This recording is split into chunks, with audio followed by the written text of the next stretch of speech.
Hello नमस्कार साथियों, मैं सीटू कुमार आप सभी का स्वागत करता हूं आपके अपने यूट्यूब चैनल स्ट्रगलिंग लाइफ 854 पे। और इस वीडियो में हम एक छोटा सा पॉडकास्ट का आयोजन कर रहे हैं, जिसमें हमारे साथी मित्र जो कि हमारे साथी डीएलएड प्रशिक्षण संस्थान डाइट मधेपुरा जो कि गवर्नमेंट कॉलेज है, उसी में 2025 से 27 सेशन में हमारे साथी हैं जो प्रशिक्षण प्राप्त कर रहे हैं। तो आइए मित्र अंकित जी, आप अपना परिचय दीजिए छोटा सा, ताकि हमारे दर्शक महोदय देख सके, जान सके। नमस्कार। मेरा नाम है अंकित कुमार। मैं डाइट मधेपुरा में सेशन 2025-27 का स्टूडेंट हूँ, प्रशिक्षु हूँ, ट्रेनी हूँ। आज यहाँ पर हम लोग एक स्मॉल पॉडकास्ट करने वाले हैं, तो जिसका हम सीटू जी से कुछ क्वेश्चन पूछेंगे इसके लाइफ से रिलेटेड। क्या स्ट्रेटजी है शिक्षक बनने के लिए, क्या सब जरूरी बातें हैं, वो समाज के लिए बेहतर कैसे है, ये सब बात पूछेंगे। तो चलिए शुरू करते हैं। सीटू जी, आपसे पहला क्वेश्चन है कि आप शुरू से ही डीएलएड करना चाहते थे या कोई अन्य कोर्स में इनरोल्ड न हुए इसलिए डीएलएड में आए हैं? यानी कि बेसिकली ये आपकी चॉइस है या मजबूरी है? देखिए, पहली बात तो मैं बता दूं सभी दर्शक महोदय को कि मेरा शिक्षक बनना एक सपना इसलिए है क्योंकि हम आज के समय में देख रहे हैं कि एक आदर्श शिक्षक नहीं मिल पा रहे समाज में। क्योंकि यदि आदर्श शिक्षक होंगे तो बच्चे स्वाभाविक रूप से आकर्षित होंगे और खुशी पूर्वक पढ़ेंगे, लेकिन आज के बच्चे बहुत सारा बोझिल महसूस करते हैं और पढ़ने से दूर हो जाते हैं। तो मेरा उद्देश्य यह है कि अपने समाज, गांव, पंचायत, प्रखंड, जिला, इस तरह से अपने गांव का विकास, अपने राज्य और देश का विकास करें, ताकि यदि शिक्षा स्तर सुधार होगा तो उससे कहीं न कहीं हमारे देश और राज्य की शिक्षा व्यवस्था के साथ साथ सभी तरह का विकास होना संभव होगा, जिसके लिए सबसे बड़ी नींव होती है शिक्षक। क्योंकि शिक्षक को ही सभी चीज़ों का निर्माता कहा जाता है, फाउंडेशन जिस प्रकार होता है उसी प्रकार शिक्षा फाउंडेशन होता है बच्चों के जीवन में। इसी के साथ ये मेरा यही उद्देश्य था कि यदि शिक्षक बनेंगे तो हम अपना विकास करने के साथ साथ अपने समाज के विभिन्न वर्गों के बच्चों का विकास कर पाएंगे और हमारा समाज कहीं ना कहीं सुधार होगा, जिससे हमारे देश और राज्य का नाम रोशन होगा, बच्चे बेहतर करेंगे। ठीक है, बेसिकली ये आपकी मजबूरी नहीं, चॉइस है। आप अपने खुद की मर्जी से मेहनत किए थे कंपटीशन पे, इसलिए आप सिलेक्ट हो गए। चलिए, बहुत अच्छा जवाब। अब आपसे जो आपका स्कोर है, आप तो अन्य डाइट या पीटीईसी या बाइट को भी प्रीफर कर सकते थे। आपका कॉलेज का नाम डाइट मधेपुरा है, ये जानते ही हैं। तो आपने डाइट मधेपुरा को फर्स्ट चॉइस पे रखा था या किसी और नंबर पे था, जबरदस्ती मिला है? देखिए, मैं बता दूं आप सबों को कि मेरा जो स्कोर था 84.096 है, अर्थात 85 नंबर के आसपास था, 84.906। तो 85 नंबर के आसपास रहने के कारण हम एक नंबर में मधेपुरा डाइट कॉलेज दिए थे और डाइट मधेपुरा ही मिल गया प्रथम स्थान पे ही और पहली मेरिट लिस्ट में ही। तो यही कारण है, और मेरे घर से नज़दीक भी है। मेरा घर सहरसा डिस्ट्रिक्ट के पत्रगढ़ प्रखंड में, प्रॉपर पत्रगढ़ में ही है और काफ़ी नज़दीक होता है, 15 किलोमीटर के आसपास। यदि कुछ कार्य भी होता है घर पे तो हम जाने आने का काम घर से भी कर सकते हैं। यही मेरा उद्देश्य था और मधेपुरा कॉलेज दिए, ताकि नज़दीक भी हो और आसानी से हम सभी क्लास को अटेंड कर सकें। चलिए, बहुत अच्छा जवाब लगा। ये बताइए कि डीएलएड की प्रेरणा आपको कहाँ से मिला? आपने डीएलएड या बीएड ऐसा नाम पहली बार कब सुना? होता है ना कि यहाँ बिहार के बच्चों को तो सिर्फ आईएएस बनना होता है, ये आप डीएलएड बीएड कब सुने? है कि हम भी याद कर पा रहे हैं कि हमको हकीकत में 12th करने तक ये सब बात पता नहीं थी। बीएड का तो जानते थे, डीएलएड के बारे में पता और कभी हम सोचे भी नहीं थे। तो आप कैसे सोचे?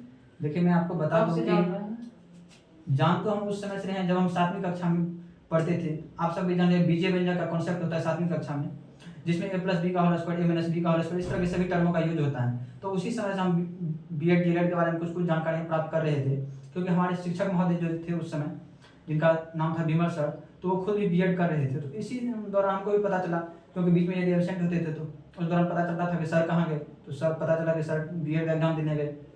इस तरह से हमको जानकारी हुआ।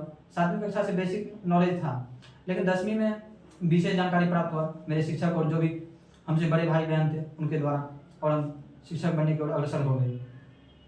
चलिए, बहुत अच्छा। यानी कि हम अगला क्वेश्चन जो पूछते कि आपका डीएलएड बनने, शिक्षक बनने का सपना पुराना था या बाद में सोचे हैं, इसका जवाब मुझे मिल गया। चलिए, आप अपने पढ़ाई और अनुभव से रिलेटेड कुछ सवाल पूछ रहे हैं, आप जवाब दीजिए और कोशिश कीजिएगा थोड़ा कम समय में जवाब दें। डीएलएड की पढ़ाई आपको कैसी लग रही? हम इंट्रेंस की नहीं, कोर्स की पढ़ाई का बात कर रहे हैं। थोड़ा सब्जेक्ट के बारे में बता दीजिएगा इसी में, ताकि अगला क्वेश्चन पूछना न पड़े। हाँ। देखिए मैं आप सभी को बताता हूँ कि डीएलएड करना हमारे बेसिक जानकारी, जिसमें कि सबसे मुख्य बात होता है कि आप बच्चों से किस प्रकार अपना व्यवहार रखेंगे, बच्चों के मन की भावनाओं को किस तरह समझेंगे, बच्चों को क्या पसंद है, क्या खेलना पढ़ना, किस तरह की चीज़ें पसंद है, उनके विचारों को यदि समझेंगे तो ही आप अच्छे शिक्षक और आदर्श शिक्षक बन पाएंगे। क्योंकि कहा जाता है एक अच्छे शिक्षक बनने से पहले एक अच्छा इंसान होना बहुत आवश्यक है, क्योंकि अच्छे शिक्षक वही हो सकता है जिनका व्यक्तित्व अच्छा हो। यदि व्यक्तित्व चिड़चिड़ा होगा तो वह बच्चों से कहीं भी बेहतर परफॉर्मेंस नहीं रख पाएगा और आदर्श शिक्षक नहीं बन पाएगा। और इस दौरान हमें F1 से लेकर F12 प्रथम वर्ष में पढ़ाया जाता है, तो जिसमें कि विभिन्न तरह के TLM इत्यादि का यूज करके बच्चों को आसानी से अपनी ओर आकर्षित करना है और विभिन्न तरह के शिक्षण तकनीकी शिक्षा सभी का देना होता है। तो यही मुख्य रूप से शॉर्टकट में हम बता रहे हैं, बाकी अगला नेक्स्ट वीडियो में ठीक चर्चा है, करेंगे। बहुत अच्छा है। आप ये बताइए कौन सा सब्जेक्ट सबसे ज्यादा टफ लगता है, एक लाइन में उत्तर दीजिए। देखिए बच्चों को ज़्यादातर मैथ टफ लगता है, लेकिन मैं बताऊं तो मैथ सबसे आसान हमको लगता है। ये क्वेश्चन आपके लिए है कि आपको ये आपके अपने सिलेबस में कौन सा सब्जेक्ट टफ लग रहा है, सही से बताइएगा। मैं ये तो नहीं कह सकता कोई टफ है, क्योंकि हमको लगता है कि यदि आप किसी भी सब्जेक्ट को पढ़ते हैं तो वो टफ नहीं हो सकता है, मेरा यही मानना है। अच्छा, कोई इजी सब्जेक्ट का नाम बता सकते हैं F1 से F12 तक में? अगर मैं अपने अनुभव से बताऊं तो मेरे हिसाब सबसे इजी सब्जेक्ट हिंदी है, क्योंकि हम बचपन से ही पढ़ते आते हैं। ठीक है। अच्छा, अपने जो कॉलेज का कुछ अनुभव बताइए, कुछ अच्छा बेहतरीन पल, ऐसा कोई पल अभी तक तो करीब करीब 2-3 महीना हो गया है, कोई ऐसा यादगार पल एक दो जो आप याद कर पा रहे हैं? तो हमारे कॉलेज में जो है कुछ दिन पहले TLM मेला का आयोजन हुआ था, जिसमें हम सभी का उद्देश्य था कि बच्चों के बीच आप किस तरह से दैनिक कार्यों के माध्यम से बच्चों को कुछ सिखाएंगे जिससे बच्चे खेल खेल में ही सीख जाए। उसी TLM मेला में बहुत अच्छा चीज़ें सीखने के लिए मिला, जिसमें मैंने भी प्रदर्शन किया था और मेरा गोल था बच्चों को मात्रा की समझ विकसित करना, जिसमें एक तुला के माध्यम से जोड़ घटाव गुणा भाग सिखाना था। आगे के वीडियो में यदि कहीं मौका मिला तो उस TLM का भी यूज करके बताएंगे आप लोगों को TLM का क्या योगदान होता है। उसके बाद हमारे विद्यालय में हमारे प्रशिक्षण संस्थान में वृक्षारोपण कार्यक्रम चलाया गया, जो कि एक पनिशमेंट था और एक कहीं ना कहीं पर्यावरण के प्रति सही सकारात्मक सोच भी था, जिससे हमारा पर्यावरण के इस बढ़ती प्रदूषण की स्थिति में पर्यावरण सुधार आए और कुछ ना कुछ बेहतर संदेश जाए शिक्षा के माध्यम से समाज में।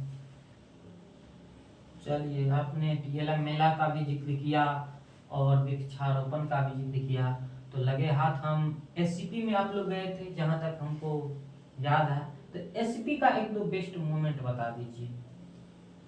SCP का मैं बताऊं तो हमको लगता है कि यदि आप शिक्षक बन रहे हैं तो शिक्षक में सबसे बहुत बड़ा योगदान होता है कि आपको अनुभव कितना है, आप चीज़ों को एक्सप्लेन किस तरह से कर पाते हैं। यदि आप कम भी जानकार हैं और अच्छे तरीके से एक्सप्लेन कर पाते हैं, बच्चों का ध्यान अपने प्रति आकर्षित कर पाते हैं, तो आपसे बेहतर कोई नहीं हो सकता है।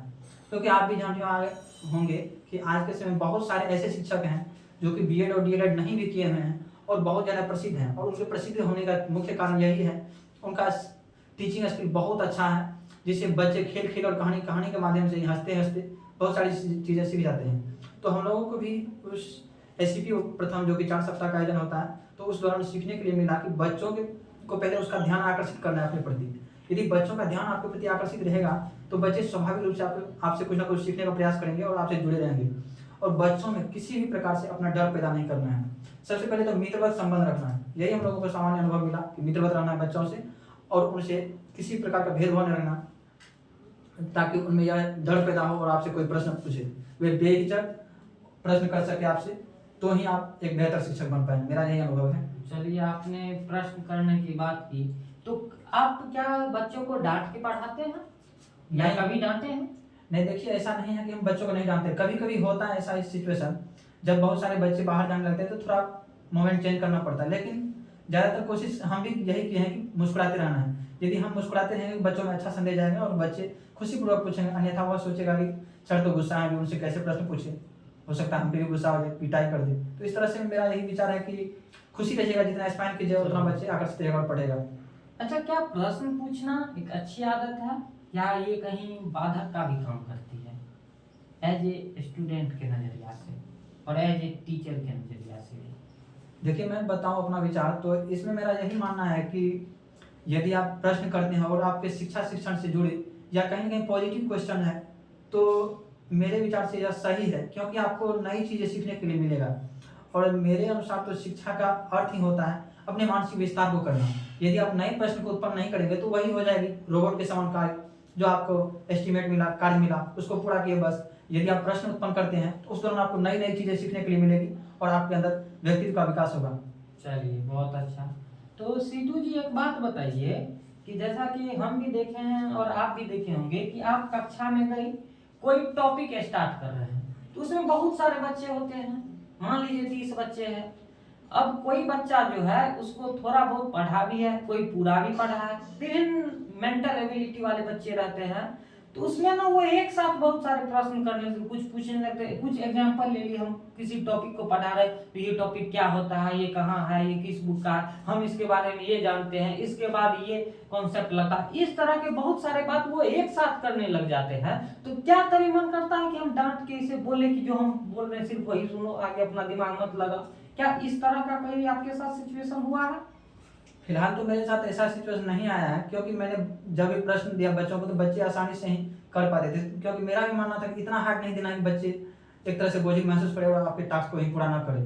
लेकिन ऐसी स्थिति में हमको लगता है कि यदि होता है तो आपको ये होना चाहिए कि यदि 45 मिनट का आपको घंटी मिला तो कम से कम 45 मिनट में आप 35 मिनट अपने कक्षा वर्ग अध्यापन को सही तरीके से करें और बच्चों को बोल दें कि अंतिम के 10 मिनट आपके प्रश्न उत्तर के लिए होगा और आप उसी बीच प्रश्न उत्तर करेंगे। चलिए ठीक है। अच्छा, आपने एससीपी गए हैं तो कोई ऐसा सिलेबस खत्म करने का, अक्सर बिहार में ये होता है कि बहुत सारा पैसा खर्च हो रहा है, बहुत सारा टीचर है, स्कूल चल रहा है, लेकिन क्या कभी सिलेबस खत्म हुआ है? इस बारे में आप कुछ कहना चाहेंगे? देखिए मैं इस बारे में बहुत ज़्यादा नहीं कर सकता हूँ, लेकिन जितना भी हमको अनुभव है कि बहुत सारे विद्यालय में आज भी ऐसी स्थितियाँ बनी हुई हैं कि किसी टीचर को कुछ भी मतलब नहीं है। यही आज की रियलिटी है। वे जाते हैं, अपना अटेंडेंस बनाते हैं और खाना पीना खा करके किसी तरह बच्चे को सिर्फ घेर कर रखना है, उसका यही उद्देश्य होता है कि बच्चे रूम से बाहर ना आए। लेकिन कुछ विद्यालय में आज ऐसी भी स्थितियाँ हैं जहाँ की ये चीज़ें देखने मिलती है। जैसे प्राइवेट स्कूल में आप देखते होंगे कि प्रत्येक 45 मिनट 40 मिनट पे घंटी लगती है और शिक्षक का चयन होता है कि कौन कौन से सब्जेक्ट के टीचर हैं वे अपने सब्जेक्ट का स्टूडेंट्स को पढ़ाने के लिए जाएंगे। तो कुछ विद्यालय आज भी पुरानी स्थिति से ही चल रहे हैं, लेकिन संपूर्ण विद्यालय को ऐसे नहीं कहा जा सकता, क्योंकि बीपीएससी टीचर के अंतर्गत कुछ शिक्षक ऐसे भी हैं जो कि अपने कर्तव्यों का निर्वहन सही तरीके से कर रहे हैं। एक एडिशनल क्वेश्चन कि डाइट में हम देखते हैं कि हर एक सप्ताह यानी सोमवार से शुक्रवार बहुत सारे टीचर आते हैं और ट्रेनिंग लेते हैं। तो आप ये बताइए, आप भी किसी गांव से बिलोंग करते हैं, तो वहां पर कोई चेंज देखने को आपको मिलता है? यहाँ से जो ट्रेनिंग लेके जाते हैं तो क्या धरातल पे कोई चेंज हो रहा है या सिर्फ हवाई बात है? आते हैं, नाश्ता करते हैं, खाना खाते हैं, एंजॉय करते हैं और फिर घर को जाते हैं, फिर वही काम होता है जो पहले होता था। जैसा कि आपने कहा अंकित जी की यदि आप देखते हैं कि डीएलएड प्रशिक्षण संस्थान में भी शिक्षक के प्रत्येक महीना 3 दिनों का या प्रत्येक सप्ताह ही कहें तो 1 या 2 दिनों का जिस तरह का आयोजन होता है उस अनुसार, तो उसके दौरान जो ट्रेनिंग दिया जाता है तो शिक्षक महोदय अपने कर्तव्यों का निर्वहन सही तरीके से स्कूल में करते हैं या नहीं। तो मेरा जहाँ तक अनुभव यही है हमको कि बहुत सारे शिक्षक आज भी वैसे ही हैं, अपने कर्तव्यों का निर्वहन करने के बजाय अपना ड्यूटी समझ करके उसे पूरा करते हैं, बल्कि अटेंडेंस बनाते, नाश्ता करके फिर चले जाते हैं। लेकिन कुछ ना कुछ इन चीज़ों से सुधार आती है, क्योंकि बहुत सारे ऐसे शिक्षक होते हैं जिनको सिलेबस रोज नहीं पढ़ाने की वजह से भूल जाते हैं, तो कहीं कहीं रिवाइज हो जाता है और नई चीज़ें सीखने के लिए मिलता है, तो कुछ ना कुछ चेंजेज आता है। और हम भी जानते हैं कि बूंद बूंद से ही घड़ा भरता है, एक दिन में कुछ नहीं होता, लेकिन एक ना एक दिन सब कुछ होता है। तो जरूर है कि आज अगर इस तरह की ट्रेनिंग मिल रही है तो एक ना एक दिन सुधार आएगा। यही उम्मीद के साथ आगे बढ़ेंगे। चलिए अब हम प्रोग्राम को खत्म करने की ओर चल रहे हैं, लेकिन अंतिम कड़ी में 2 प्रश्न पूछना चाहते हैं। क्या नव युवक जो देख रहे हैं, जो बिहार पुलिस, बिहार दरोगा या अन्य एसएससी एमटीएस तक बनना चाह रहे हैं पर उनका ध्यान टीचर की ओर नहीं है, क्या उन्हें टीचर की ओर आना चाहिए इस प्रोफेशन में? और दूसरा प्रश्न, क्या ये शिक्षण का काम और शिक्षक बनने का जो ये पेशा है ये चुनौतीपूर्ण है या इजीली अवेलेबल हो जाता है? और लगे हाथ एक भी कि मार्केट में अगर आप कहीं बोलते हैं किसी को कि हम एक शिक्षक हैं, तो वो पहला क्वेश्चन पूछते हैं सरकारी या प्राइवेट। क्या सरकारी शिक्षक और प्राइवेट शिक्षक में कुछ अंतर होता है? ये अंतर कैसा होता है, आप कुछ उजागर कर सकते हैं? तीनों प्रश्न का उत्तर आप देके प्रोग्राम को 2 मिनट कर देते हैं। तो देखिए, मैं बताऊं तो पहले तो आज के समय में जितने भी स्टूडेंट्स हैं उसमें ज़्यादातर स्टूडेंट्स निम्न मध्यम वर्ग के परिवार के होते हैं, जिनके पास बहुत ज़्यादा पैसे नहीं होते हैं और वे अंतिम रूप से जनरल कॉम्पिटिशन में आ जाते हैं। और बहुत सारे स्टूडेंट्स ऐसे होते हैं जो कि एक एक्स्ट्रा ऑप्शन के रूप में डीएलएड या बीएड कोई भी टीचिंग कोर्स कर लेते हैं। उन्हें लगता है कि यदि हमको कुछ नहीं होता है तो हम शिक्षक बन ही जाएंगे, लेकिन ये कहीं से उचित भी नहीं है मेरे अनुसार, और कुछ स्थिति में उचित भी है, क्योंकि यदि उनका एज हो गया ज़्यादा या उनकी हाइट नहीं है, बिहार पुलिस वगैरह जो भी डिफेंस लाइन की है, तो उनका मजबूरी भी होता है कि आप शिक्षक बनिए या तो रेलवे में जाइए। ऐसी स्थिति में यदि आप रेलवे में जाते हैं तो आपके ड्यूटी और टाइम टेबल का कोई सही नहीं होता, उसमें अनलिमिटेड हो जाता है, कई बार ड्यूटी आपका नाइट में भी हो जाएगा। और शिक्षक में होता है कि आपका जीवन स्तर सही रहेगा, आप अपने घर के बच्चों का भी देखभाल कर पाएंगे, शिक्षण गतिविधियों को कंट्रोल कर पाएंगे। तो ऐसी स्थिति में शिक्षक कहीं ना कहीं बेहतर भी है।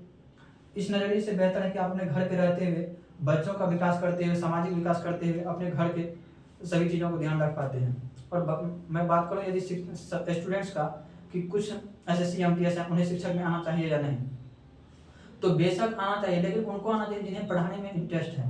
यदि आपका पढ़ाने में इंटरेस्ट नहीं है तो आप एक ड्यूटी ही करेंगे, आप एक शिक्षक नहीं बन पाएंगे। शिक्षक कहने का अर्थ है आदर्श शिक्षक, जो कि बच्चों से घुल मिल करके बातें करे, उनकी भावनाओं को समझे, कदर करे और अच्छे तरीके स्किल तरीके से बच्चों को पढ़ाने का कार्य करें।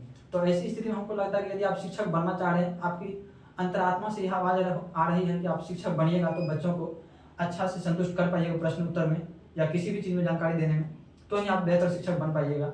और यदि आप मन जतन से नहीं कीजिएगा शिक्षक का तैयारी, तो आज के समय में यह भी कहना अनुचित नहीं होगा कि आप शिक्षक बन ही नहीं पाइएगा, सरकारी खास करके, क्योंकि आप मैट्रिक इंटर बीए जो भी किए हैं, उसके बाद डीडी कोर्स करते हैं, डीएड डीएलएड सीटेट देते हैं, फिर आज के समय बीपीएससी में प्री मेंस वगैरह एग्जाम हो चुका है। तो ऐसी स्थिति में शिक्षक बनना भी चुनौतीपूर्ण है और अपने कर्तव्यों का निर्वहन करना भी चुनौतीपूर्ण है, क्योंकि आज के समय में एआई, चैट जीपीटी इत्यादि विभिन्न तरह के सोशल मीडिया ऐप्स हैं और बच्चे विभिन्न तरह की जानकारी आपके सामने और चंद सेकंड में उपलब्ध कर लेता है। तो ऐसी स्थिति में आपको जानकारी भी बहुत रखना होगा और बच्चों को अपने हैंडल करना होगा बहुत अच्छे तरीका से। Okay, thank you. इसी के साथ हम प्रोग्राम को खत्म करेंगे, लेकिन एक और मेरे मन में प्रश्न आया कि पहले अगर हम सनातन धर्म की ओर चले तो पहले गुरु शिष्य परंपरा थी और अभी जो चल रहा है ये शिक्षक और विद्यार्थी का माहौल चल रहा है। तो क्या शिक्षक और गुरु एक ही होते हैं या अलग अलग होते हैं? थोड़ा इस पर क्या आप विचार रख सकते हैं? देखिए, मुझे उतना तो जानकारी नहीं है, लेकिन अभी तक के जीवन में जो भी अनुभव प्राप्त हुआ उसके अनुसार बोल रहे हैं कि शिक्षक और गुरु दोनों अलग चीज़ें हैं। क्योंकि शिक्षक का अर्थ हो जाता है कि आप शिक्षा दे रहे हैं और गुरु का अर्थ मेरे अनुसार यही होता है कि आप एक अच्छे जीवन का विकास कर रहे हैं। आप शिक्षा दे रहे हैं, क्या उससे अधिक यह महत्वपूर्ण है कि आप व्यक्तित्व का विकास किस प्रकार कर रहे हैं, वह व्यक्ति जिंदगी में सफल हो पाएगा या नहीं, उनका व्यक्तित्व किस प्रकार का होगा, सोचन शक्ति किस प्रकार की होगी, व्यक्तित्व अर्थात उनका विभिन्न प्रश्न को हल करने के, विभिन्न स्थिति को कंट्रोल करने का किस तरह से होगा। तो ऐसी स्थिति में शिक्षक और गुरु अलग है, लेकिन अभी के समय के अनुसार शिक्षक और गुरु एक ही कहा जाता है। ऐसी स्थिति में हमारा यह भी कर्तव्य होना चाहिए कि बच्चों को शिक्षा के साथ साथ अनुशासन भी प्रदान करें, ताकि वह अपने पेरेंट्स और बड़े बुजुर्गों का आदर करें। Okay, thank you. आप चाहते हैं कि आप सीटू जी के लिए जोरदार ताली बजा दीजिए। यदि आपको यह वीडियो अच्छा लगा तो आप कमेंट में अपना विचार प्रस्तुत करें। Okay, thank you. और हमारे मित्र हैं अंकित जी, हम बहुत जल्द मिलेंगे अपने अगले साथी सहपाठी से, उनका विचार लेंगे। तब तक के लिए आप बने रहिए यहीं पर। जय हिंद, जय भारत। जय हिंद, जय भारत। Thank you. पढ़ेगा भारत तभी बदलेगा भारत। ओके, थैंक यू, आप सभी का धन्यवाद।